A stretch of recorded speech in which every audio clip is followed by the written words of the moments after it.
Hi, I'm Jack, and welcome back because today I'm going to give you guys a review for the newest MCU Disney Plus show that just came to a close recently, Miss Marvel Season 1. It stars Iman Vellani as Kamala Khan, and it is created by Bisha K.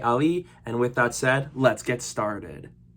The season follows Kamala Khan, a Muslim American teenager growing up in Jersey City, as she focuses on her relationships with her friends and family and tries to fit in, all while being a mega super fan for all things superheroes, especially for Captain Marvel. However, she gets superpowers and she must come to terms with her abilities and learn how to use them.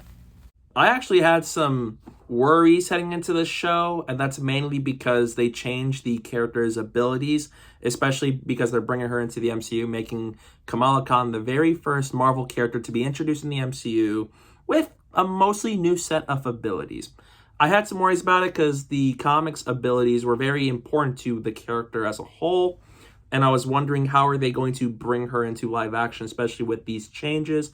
But nevertheless, I came in hoping that maybe the show is going to win me over. Maybe it's going to surprise me, be one of the better MCU Disney Plus shows they put out. So now that I've watched it week for week and it came to a close recently, I was pleasantly surprised by how great Miss Marvel is. I had so much fun. It's colorful, it's vibrant, I love the coming of age story, and I actually had a blast with this one. Kicking off with the positives, I think Iman Vellani is fabulous as Kamala. I was watching the show and I was like, I cannot see anybody playing this character but her. She nailed the charm, the dynamics with the other characters, the relationships, and the awkwardness of being a teenager and her trying to get used to being a superhero. She is terrific on the show. She, to Kamala, is like Robert Downey Jr. to Iron Man. Perfect casting. I could not have imagined anybody else playing the character except for Iman. She nailed it. And everybody else is good too. I really like Bruno. I love the parents and even her brother. There's a lot of great characters on this show here, and I love Kamala's relationship to every one of them, especially her mother, which is one of the biggest focal points of the series, and how her wanting to be a superhero and be herself, how does that collide with her parents? How does that work out with them? And I think they do that really well. They especially explore the fact that Kamala is Muslim because they do tackle upon the religion a lot throughout the series. And they were doing a really good job at exploring that and Kamala as a character and so as the relationships. The show is at its best whenever it's in Jersey City, focusing on her dynamic with everybody, especially with her being a high schooler and also learning how to be a superhero with her newfound abilities. And I like her dynamic with Bruno. I love the friendship they have between them. It's fun, it's cute, it's heartwarming, and I really like them. Another positive I have is the editing, transitions, the visuals. They look very creative, and it's one of the more visually unique projects come out of the MCU, where if you look at Phase 4, this is a phase where you've had a lot of unique entries come into the MCU, and this is no different. I love how it transitions from scene to scenes. I love how they show text messages, and so as what Kamala's thinking, and everything, the colors, the color palettes, when you see locations like Jersey City, Pakistan, whether it's a mosque or a shop or high school, it looks really good here. And I really like that a lot. So it doesn't make it feel like these are just the same places that you can all find in the exact same location. They actually stand out and have a personality to them. That I think is really cool. And I really like how they do that, especially throughout the show as you go on. I really like how even Pakistan looked. They did not give it a filter like most projects nowadays do. It's like Moon Knight with Egypt. They actually don't do the yellow filter over Egypt.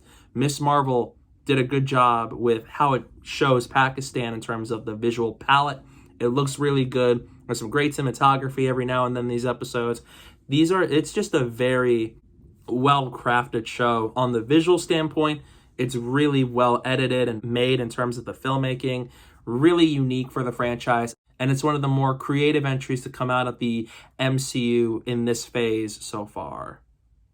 And this show feels like a TV show, where even though I enjoyed the other MCU Disney Plus shows for the most part, some of them felt like movies that are just stretched out into episodes. This actually feels like a TV show to me. I really like that, and I love the coming of age aspect. I have a soft spot for coming of age stories, and this does a really good job at it, seeing Kamala, a teenager who's a big fan of superheroes, and how that comes into contact with her friends, her peers, and her parents, and her family.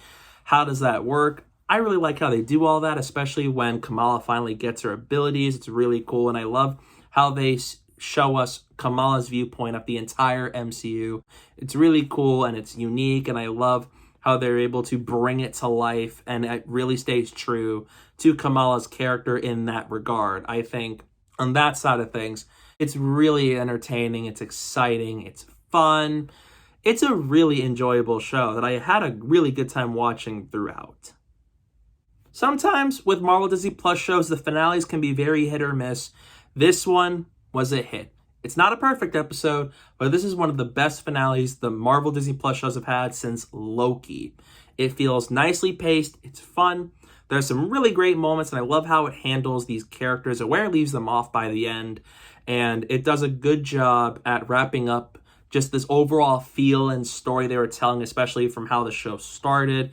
It's a great, fun episode, and I just love how we see Kamala's journey from the start of the show all the way to where we leave off with her by the end of it. It's a good finale, one of the best they've put out on the Disney Plus side of things. And even though it's not a flawless episode, it's not my favorite one of the 6, I really liked it. So thankfully, the finale stuck the landing really well here. However, the clandestines, the villains of the show, are mediocre. No! This is not how this was supposed to go! I did not like them at all. Their motivations just kept constantly changing from episode to episode. I didn't connect with them. I couldn't really care for what they wanted to accomplish. And even when we knew what their goal was, I could never get behind it, nor could I sympathize for them. And as the show went on, they kept doing a lot of really questionable things that I just don't understand. It really reminds me of the Flag Smashers in The Falcon and the Winter Soldier, where it's like the writers from that show are trying to make us sympathize for the Flag Smashers, but we obviously know they're doing a lot of really heinous acts. Why should I care? That's what the clandestines felt like to me. Horrible villains, and perhaps my least favorite villains to come out of Phase 4, and maybe in general, to be honest with you. They're up there with Malekith. Did not care for the clandestines. They were bland villains. One note, I did not care for them. They made so many decisions throughout the season that just doesn't make sense to me. And every time they're on screen, it really just hinders the excitement of the show. Because whenever it focuses on Kamala and her mother and her friends, great stuff. When it focuses on the clandestines, I'm just like...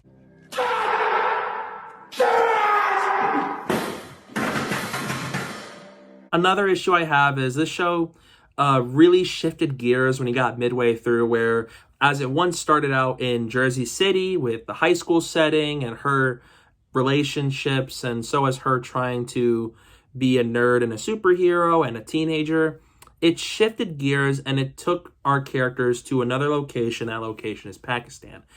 I do not think that storyline was as good as the Jersey City stuff, because the Jersey City stuff was really good in terms of the coming of age story and I like that side of things. Pakistan stuff just wasn't as investing, and then they explore her family history and the partition and the Bengal, and I wasn't that interested in it. Episode 4 is a decent episode, but episode 5 is my least favorite of the 6 by a large margin, and it is my least favorite penultimate episode to come out of any Marvel Disney Plus show since WandaVision, even though WandaVision's penultimate episode, just like with Loki, Falcon and Winter Soldier, Hawkeye, Moon Knight, every one of the Marvel Disney Plus shows for the most part has a great penultimate episode. Not this one. This is the weakest of the bunch. I think the first half of the episode was fine. The back half was way too rushed, way too quick. I feel like it wasn't as well written, and I feel like it really just botched how it concludes certain storylines of the season. And it really hurts the show quite a good bit, because it started off so promising with Jersey City and her learning how to use her abilities, that when you get to this point, it just feels like a different show. It feels like this was either a season 2 or just it didn't need to be there entirely, and it really is a little disappointing because it starts off strong. There are more pros and cons with the show, but the Pakistan storyline in episodes 4 to 5 really bring the show down a good bit. And finally, the 6-episode format continues to show that it's not really working as great. Now, this show handled it better than some other MCU Disney Plus shows. It's definitely not the worst show to have 6 episodes, but I do feel like by the time I got to the 5th episode, I definitely feel like the story was very much running thin and that it needed a lot more episodes to develop the storylines and the characters and to push things forwards naturally. I definitely feel like 6 episodes should not be the norm for Marvel Disney Plus shows, because I feel like 6 episodes is too short, especially if your runtime for the episodes are like 38 to 50 minutes. That's just not enough. 8 to 13 episodes is a perfect number, and watching shows like Stranger Things 4 and Peacemaker, those shows do tell their story really well. 8 to 13 episodes is a perfect number for telling TV shows, and I don't think 6 episodes is really cutting for it. The only real show that I think nailed it really well was Loki. I enjoyed Falcon and Winter Soldier, but it did feel like the finale could have benefited from just another episode, and Hawkeye needed several more episodes. Moon Knight needed an extra episode or 2. This show also feels like it might need an extra episode or 2. Because while the finale wasn't rushed, it wasn't as anticlimactic, it did feel like there was still so much more they needed to do with the show before they can wrap up the season. And I need Marvel and Disney to boost up the episode count for these shows. I don't think 6 episodes are really going to cut it this time around. But while this show definitely handled it better than some of the other shows, I do think they need to expand the episode count, but thankfully the finale stuck the landing. And even though I had my worries about the power change coming into the show, I'm still not entirely on board with her new abilities. I'd much rather prefer they kept her original abilities from the comics, especially from other media we've seen, like even the Avengers video game. But I do feel like the show still needed to explain more of what her abilities are. We have the bangle, but it didn't feel like they properly explored what her abilities are necessarily. Like, you see her do stuff, but it doesn't feel like they explored it as well as they could have. They could have explained it a little bit better for me to understand what her powers actually are, rather than, oh, here's a bangle, it can do whatever mystical stuff it could. And I do feel like they could have explained it a little bit better, because even by the end of the season, I'm still not entirely sold on this as her new abilities. But maybe her future appearances are going to go more into that. All in all, I had a good time with Ms. Marvel. It is fun, it is entertaining, and it really won me over, and it's definitely one of the more unique and fun outings to come out of the MCU Disney Plus shows. While it's definitely not perfect, I did not like the villains at all, and I do think the middle of the show really changed gears for what the show started out as. It did find its footing back in the finale, and I really liked the characters to the point where this was an entertaining show and a worthwhile addition to the MCU. So in the end, I'm going to give Ms. Marvel Season 1 an A-. Time to talk about spoilers. So this is your only warning. One spoiler I'll talk about is at the very end of the finale, we find out that Kamala is a mutant. And I was mixed on that reveal at first, because in the comics she's an Inhuman and with her abilities is different. But I do feel like the more research I did about it, especially with how Ms. Marvel was first created and what the creators wanted to do with the character, I definitely lightened up to the reveal of her being immune, especially because of just the whole how Inhumans were created for Marvel, and so as mutants now that Marvel and Disney have the rights to X-Men. And so I lightened up to the reveal that she's a mutant, and I'm also curious to see how will that play out in her future appearances. Now that we know that it's not the bangle that really gave her her abilities, but rather it's genetic, and I'm really curious to see how that's going to push things forward for her in the MCU. And if you listen very closely to that reveal, you find out that you hear the X-Men animated series theme song. like a mutation.